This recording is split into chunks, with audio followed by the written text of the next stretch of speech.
날마다 나를 살리는 큐티 이성호 목사입니다.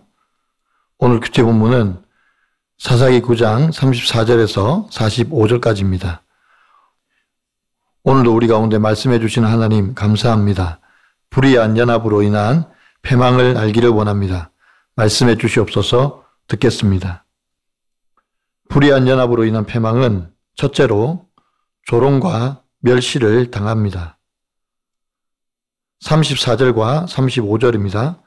아비멜렉과 그와 함께 있는 모든 백성이 밤에 일어나 네 때로 나누어 세겜에 맞서 매복하였더니 에벳의 아들 가알이 나와서 성읍 문 입구에 설 때에 아비멜렉과 그와 함께 있는 백성이 매복하였던 곳에서 일어난지라고 합니다. 아비멜렉과 불의한 연합을 했던 세겜이 아비멜렉에게서 돌아서서 반역을 했습니다. 그 주동자가 바로 가알입니다. 세겜이 반역했다는 사실을 아비멜렉의 수하 스불이 아비멜렉에게 알리고 밤에 매복하였다가 아침에 해 뜰 때에 기회를 봐서 이 성을 엄습하자고 제안합니다. 그리고 아비멜렉과 그와 함께 있는 모든 백성이 세겜에 와서 매복을 하고 있습니다. 그리고 아침 해 뜰 때에 가알이 성읍 문 입구에 설 때에 아비멜렉과 그의 백성들이 매복하였던 곳에서 일어납니다. 결국 세겜과 아비멜렉 사이에 분열이 일어났습니다. 경솔한 가알이 반란 선동과 아비멜렉의 잔혹한 권력 욕심이 충돌하는 결과가 나타납니다.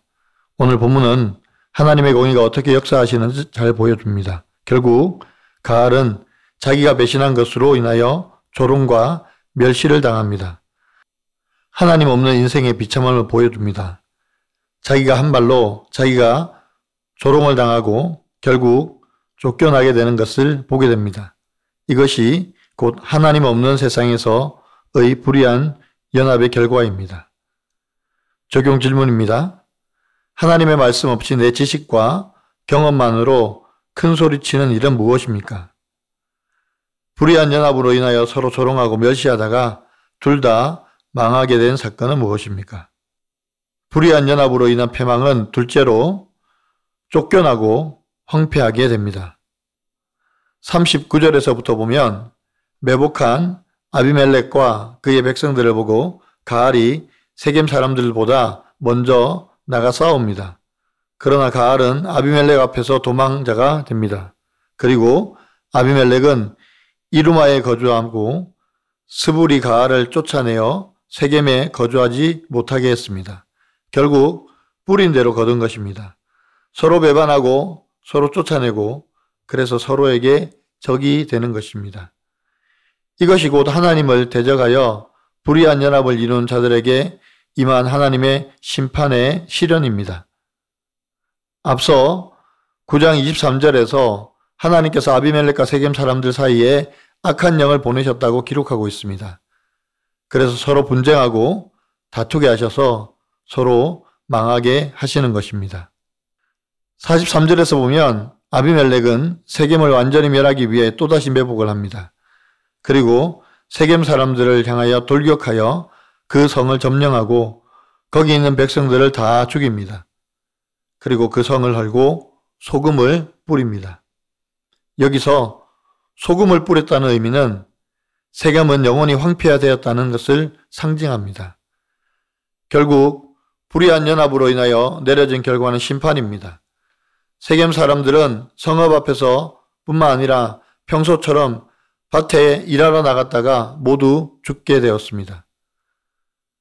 불의한 연합으로 얻은 평화는 다 허상입니다. 반드시 하나님께서 그들을 흩으시고 쫓겨나게 하십니다. 그래서 결국 그들 모두가 패망하게 됩니다.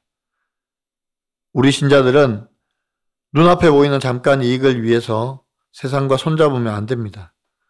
하나님이 반드시 그들의 연합을 끊어내시고 심판하십니다. 적용 질문입니다. 하나님보다 더 믿고 의지하던 대상에게 한순간에 속고 배신당한 적은 없습니까? 내 눈앞에 이익과 편안함 때문에 불의와 타협하고 있지는 않습니까?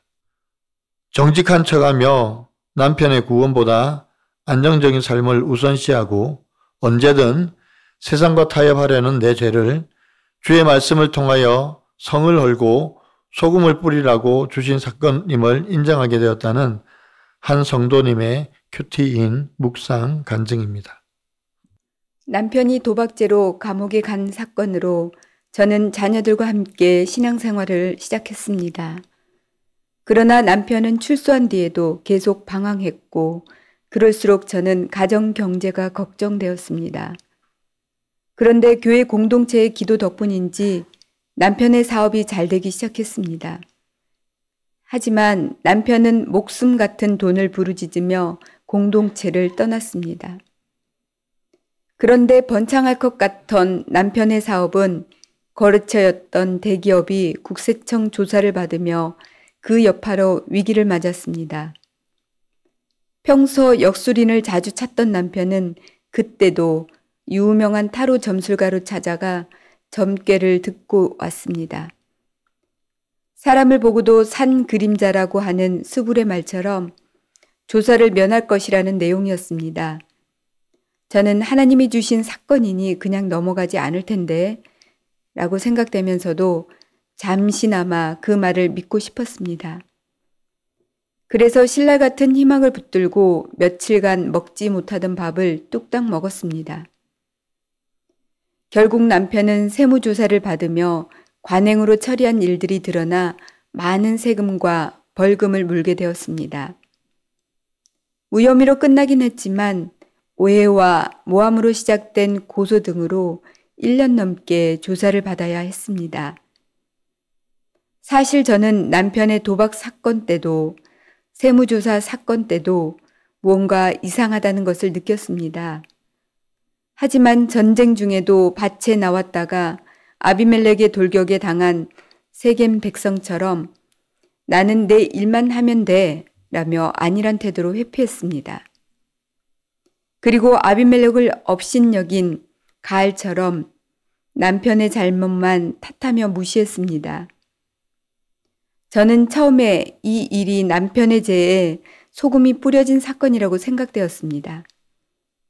그러나 말씀을 묵상하면서 정직한 척하며 남편의 구원보다 안정적인 삶을 우선시하고 언제든 세상과 타협하려는 뇌제의 성을 헐고 소금을 뿌리라고 주신 사건임을 인정하게 되었습니다.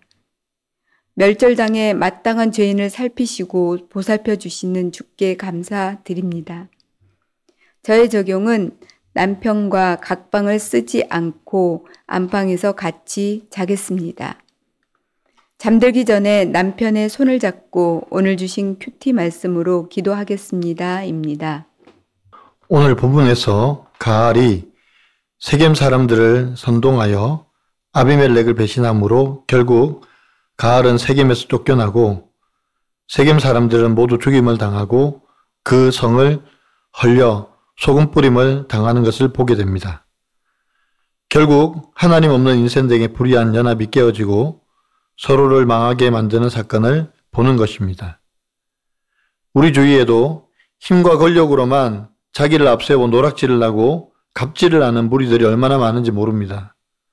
그런 자들이 연합하여 세상을 움직이고 있기 때문에 온 나라가 하나님의 심판과 재앙 가운데 놓인 것입니다. 사랑하는 성도 여러분, 우리라도 정신을 차리고 기도합시다. 불의한 연합이 깨어지고 하나님의 정의와 공의가 이 땅에 흘러넘치도록 기도하는 저와 여러분의 삶이 되기를 간절히 축원합니다. 기도드립니다. 주님, 이 나라의 위정자를 보면서 얼마나 마음이 아픈지 모릅니다. 갑질과 속임으로 자리를 차지하려고 하는 저들의 패화감을 보고 화가 납니다. 저희도 화가 나는데 주님은 어떠실까 생각하니 오히려 두렵고 무섭습니다. 온 나라에 물난리가 났는데도 이것을 하나님의 심판으로 인식하지 못하여 블레셋 사람들이 언약궤 앞에 엎드러진 다곤 신상을 다시 세워 그 자리에 가져다 놓는 것처럼 저희도 우리의 모습을 돌아보지 못하고 있습니다. 주님, 저희와 저들을 용서하여 주시옵소서. 다시 이 나라가 회복되도록 역사하여 주시옵소서. 주의 심판을 깨달아서 돌이키고 회개하게 도와주시옵소서. 그래서 이 나라에 진정한 회복이 일어나게 도와주옵소서. 예수 그리스도의 이름으로 간절히 기도드리옵나이다. 아멘.